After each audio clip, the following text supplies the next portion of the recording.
Do you know the role of Mafia in World War II? 1942. America is reeling from Pearl Harbor.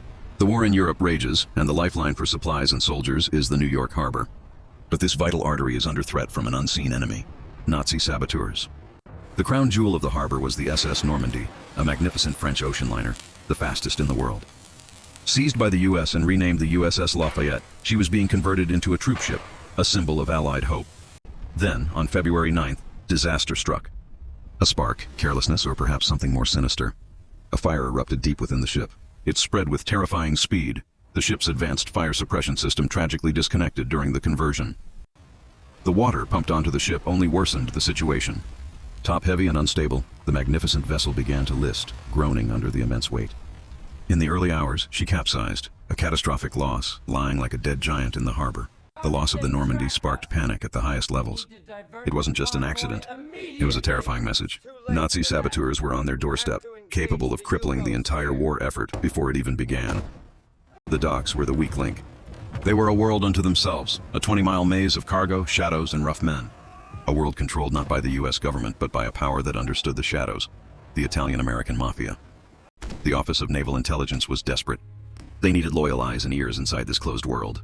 A radical, dangerous, and top-secret plan began to form. A plan to fight fire with fire. Codenamed Operation Underworld. But to control the docks, the Navy couldn't talk to the Union bosses. They needed the real boss. The one man who controlled everything, even from a maximum security prison. Charles "Lucky" Luciano, the boss of all bosses. The Navy, in an unprecedented move, arranged a secret meeting. In a secure, smoke-filled room, shadowy figures from naval intelligence sat across from a contact. A man who, even from prison, could control the entire waterfront. The deal was simple. Luciano would guarantee the complete safety of the New York docks. He would use his vast network to root out any spies. In return, the Navy would remember his cooperation when the time was right. The pact was sealed. The word was sent from Luciano's cell. Instantly, his lieutenants, men who controlled the unions and the streets, mobilized. These were not soldiers or spies, but they knew every shadow, every face, and every secret of the waterfront. The results were immediate. Sabotage stopped. Strikes vanished. Information about Nazi U-boat movements, gathered by Mafia-controlled fishermen, began flowing to naval intelligence. The docks were secure, but the Mafia's cooperation was about to become far more valuable. By 1943, America was no longer just defending its homeland. It was preparing to invade. The first target, the soft underbelly of Hitler's Europe, Italy. Codenamed Operation Husky, it would be the largest amphibious invasion of the war, even larger than D-Day. A massive armada of ships gathered in the Mediterranean, preparing to storm the beaches of Sicily.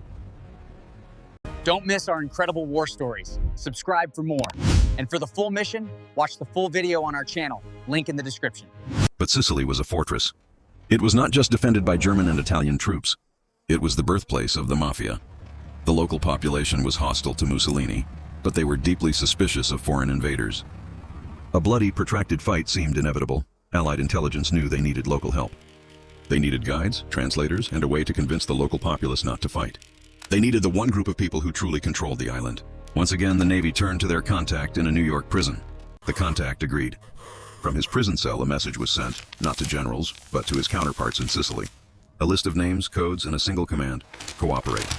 The word of the capo was absolute, even across an ocean.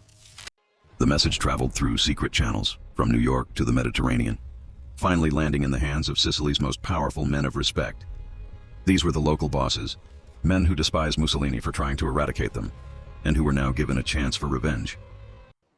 On the night of July 9, 1943, the invasion began. Operation Husky was unleashed. Under the cover of darkness, the massive Allied armada approached the coast, unleashing a devastating bombardment to soften the defenses. Then came the landings. Thousands of American and British troops stormed the beaches. They were expecting a bloodbath. A fanatic defense from the Italian and German soldiers dug in on the shores, but the resistance vanished. In many places, the Italian coastal defenses laid down their arms, surrendering by the thousand, often without firing a single shot. The local population, instead of fighting, seemed to be actively welcoming them. It was an intelligence miracle. As American tanks and jeeps pushed inland, they didn't meet booby traps or ambushes. Instead, they were met by mysterious guides, men of respect, who seemed to know every German position, every minefield, and every safe route.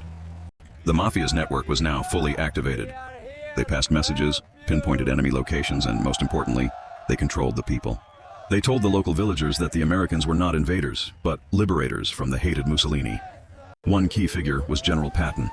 His 7th Army was supposed to secure the ports, but he had his eyes on a bigger prize, Palermo. To get there, he would need to cross the island's treacherous mountain heartland, a task made possible by his unconventional allies. Patton's army, guided by these shadowy allies, advanced at a blistering pace. They covered over 100 miles in just 4 days, bypassing German defenses and dashing towards their true goal, the city of Palermo. On July 22nd, Patton rolled into Palermo, the capital of Sicily and the heart of Mafia influence. The German garrison had fled. The remaining Italian army surrendered instantly, and the city fell without a single shot fired in its defense. The entire Sicilian campaign, predicted to be a bloody months-long stalemate, was over in just 38 days. The speed was miraculous, the low casualties unbelievable. The unconventional alliance had paid off, saving countless American lives. The fall of Sicily was a fatal blow to Mussolini. The invasion, aided by his own people's discontent and the Mafia's intervention, led directly to his arrest. The fascist regime, which had tried to crush the men of honor, was now gone. With Sicily conquered, the Allies established a temporary government, AMGOT. Their job was to restore order, distribute food, and eliminate the last pockets of fascist control. But they faced a massive power vacuum. To find trustworthy anti-fascist leaders, the American officers turned to the very men who had guided their invasion, the local mafia bosses.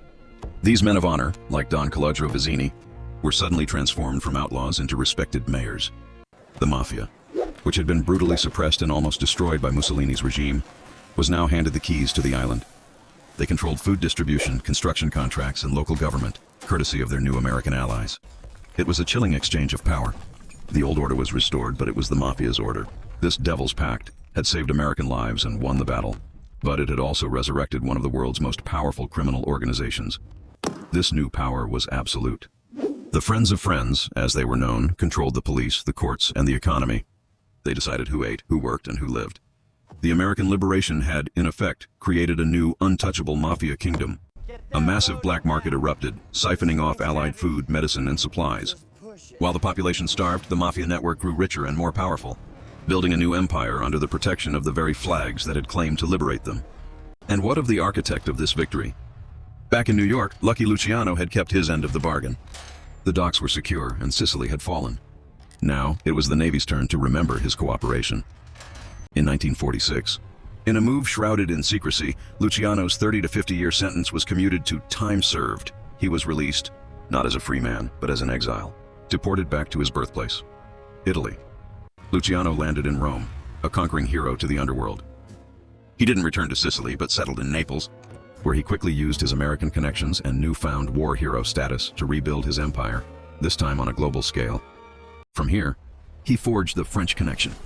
He used the contacts he had protected in Sicily and the ports he had secured in New York to create a vast transatlantic heroin trade. The Devil's Pact had not only saved the Mafia, it had made it international.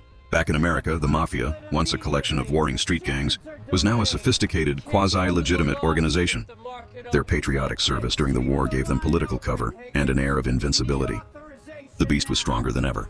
The soldiers, sailors, and airmen who fought and won the war celebrated their hard-earned victory. They were heroes. But behind their public triumph was a secret, parallel victory, won in the shadows, by men who would never be named. The war had provided the perfect cover. Under the guise of anti-fascist cooperation, the Mafia had not only regained Sicily, but had also established a supply line, funded by Allied aid that would soon poison the world. For the U.S. Navy, Operation Underworld was a success. The Normandy was avenged, the docks were secured, and the invasion of Sicily was a triumph. The Devil's Pact had worked, but the bill was yet to be paid. But was it truly over? Historians remain divided. Did the Mafia truly save Sicily, or did they simply take advantage of an already collapsing Italian defense? Was the pact a stroke of military genius, or a deal that unleashed a far greater evil? The war against fascism was won. But the war for Sicily, and for the New York waterfront, had simply transferred power from one tyrant to another. The shadows of Operation Underworld would stretch for decades, long after the guns of WWII fell silent. The war was over, but the criminal empire it had rebuilt was just beginning. The New York docks, once secured for the war, were now the gateway for the Mafia's most lucrative product, heroin, flowing in from their newly secured European connections. The American public celebrated their returning heroes, the brave soldiers who had liberated Europe. They knew nothing of the shadowy alliance that had cleared the path, or the price that had been paid in the dark alleys of New York and the villages of Sicily. Years later, In the 1950s, the U.S. Senate would investigate organized crime. They would question the very Navy officers involved in Operation Underworld. The officers denied any deal, calling it rumor. The secret was kept. 2 wars were fought. One in the history books was against fascism. The other in the shadows was for control. America won both. But in winning the second, it may have created an enemy that was harder to defeat than any army. The secret held, but the consequences festered. By the 1950s, the very waterfront the Navy had secured was now notorious, a symbol of corruption and organized crime, a problem that hadn't been solved, only rebranded. The heroin trade, established by Luciano, exploded. The French Connection flooded America's streets, creating a cycle of addiction and violence that would last for generations. This was the true poisoned fruit of Operation Underworld. The network was now global. The operation had given the Mafia access to international shipping, ports, and political cover, transforming them from a national problem into a worldwide criminal enterprise. And what of the SS Normandy, the ship that started it all? Her magnificent hull was salvaged, cut up for scrap. A tragic, forgotten casualty, her loss was the catalyst for a deal that would forever blur the lines between hero and villain. The official story was written, but the truth was buried. History books would praise the speed of Operation Husky and the brilliance of Allied planning. The word mafia would never appear in the official victory reports. The true bill for the pact arrived not in a bank, but in the dark alleys of America. The heroin epidemic, fueled by the mafia's new global network, began its slow, devastating assault on the very nation the pact was meant to protect. The organization, once a collection of thugs, had gone legitimate. The drug money was washed through construction. Unions and businesses, all built on the foundation of power they had solidified during the war. The underworld was now part of the overworld. And lucky Luciano, the architect, he lived out his days in luxury in Naples. He died a free, wealthy, and powerful man in 1962, having never spent another day in an American prison. He had outplayed them all. The ripples of this pact continue today. The French Connection evolved, creating supply routes that, even generations later, feed a global narcotics trade. The war ended, but the Underworld War never did. The moral cost of the victory in Sicily is still debated. The liberators were seen as heroes, yet their one secret decision empowered an organization that would cause suffering for decades to come, long after the war's end. And in Sicily, the men of honor, restored to power by the invasion, sank their roots deeper than ever. The old ways returned, stronger, legitimized by their brief, opportunistic role as allies of freedom. The scales of justice are complex. The pact may have shortened the war and saved soldiers, but it unleashed a plague of organized crime. A choice made in the fog of war, where the line between good and evil simply disappeared. The war was won, but the victory was stained. The SS Normandy, the magnificent ship that sparked the deal, was cut up for scrap. Her memory sold for pennies while the criminal empire she created flourished. The official story was sealed. Operation Underworld was buried deep in classified archives, a footnote in history. The pact was a secret kept, a pragmatic choice made in the fog of war, its true cost never to be fully calculated. The soldiers who fought and died in Sicily were heroes. Their sacrifice was real. But the liberation they brought, guided by shadowy hands, unintentionally sowed the seeds of a new, more resilient form of control. Today, the New York waterfront is a marvel of modern commerce. The chaos of 1942 is a distant memory, yet the systems of control, established by Operation Underworld, became the invisible foundation of the modern port. The war on terror, the war on drugs, these modern conflicts are still fought in the shadows. The moral compromises of WWII, the necessary evils like Operation Underworld, became the blueprint for a new kind of warfare. Back in Sicily, the liberation took a new form. With their power restored, the Friends of Friends began to rebuild the island. In their own image, financed by the black market the war had created. The truth of Operation Underworld was buried for decades. A simple pragmatic choice made in the fog of war, hidden under layers of classification. Its full story lost in the archives of victory. The soldiers who fought and died in Sicily were heroes. Their sacrifice was real. They had liberated the island, or so they were told. They returned home to parades, unaware that their victory had been co-opted. Was it a stroke of genius or a deal with the devil? The pact proved that in the fog of war, victory and crime can often shake the same hand, blurring the line until the hero and the villain are one. And lucky Luciano, he died in 1962, a free and wealthy man. He was buried not in Italy, but in New York, his final act of defiance, his tombstone a silent testament to the man who had played the game and won. Don't miss our incredible war stories. Subscribe for more. And for the full mission, watch the full video on our channel, link in the description.